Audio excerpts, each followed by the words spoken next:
Well, in the aftermath of the Las Vegas shooting, the images coming out of there impacting grown-ups as well as young children. Channel 5's Cecilia Gutierrez explains how a child might react and what a parent needs to bear in mind as they talk to them about what happened. Cecilia? Hurricanes, earthquakes, and most recently the shooting that devastated Vegas.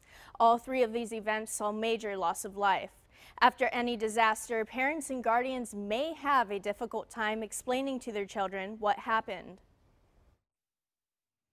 Myla Salazar will be the first to tell you her son is a curious kid. When she heard the news of the Las Vegas shooting, she knew he'd be asking questions. You know, he'll question it and ask why it happened, but I just tend to stick to, you know, that people aren't well sometimes and they do bad things, but, you know, as long as you have, you know, your religion and, you know, your family and good advice from the people you love and trust, he'll be okay. Salazar knows social media plays a big role in her son's life.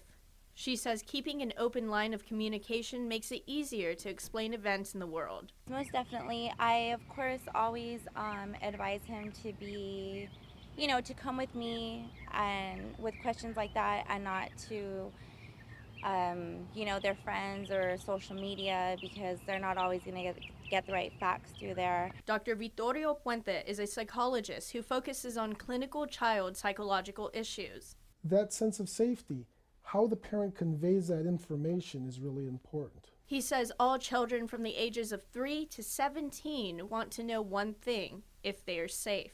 So when parents discuss these issues of tragedies that have happened, what you want to specifically relate to them is that this particular environment, our home, the daycare, the playground, is safe. Dr. Puente also says the age of your child has an impact of what you should say. With adolescents, their sense of time is much better. They do remember what had happened in Orlando. They do remember what had happened in Sandy Hook.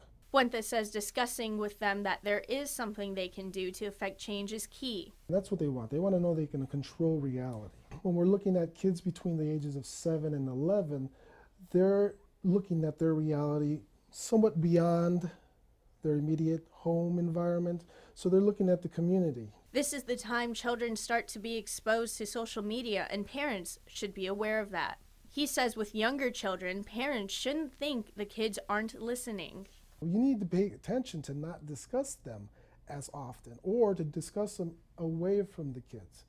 And I know parents are like, well, you know what, they're not listening, they're playing. Like, no. They're always picking up on your voice. Puente stresses that in all cases, whether you are approaching the child with the tragedy or they approach you, there is a need to make sure that they feel secure in their environment. He stresses that parents or guardians should reassure that there is not going to be a change in their household or school environment.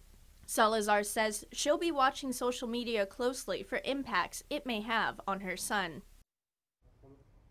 Dr. Puente says in all cases, the first thing you should do is give them a sense of safety. He says you should look for stressors from the child, such as anxiety, a feeling of no control, or trouble sleeping. Reporting live in the Channel 5 News studio, Cecilia Gutierrez, Channel 5 News at 5.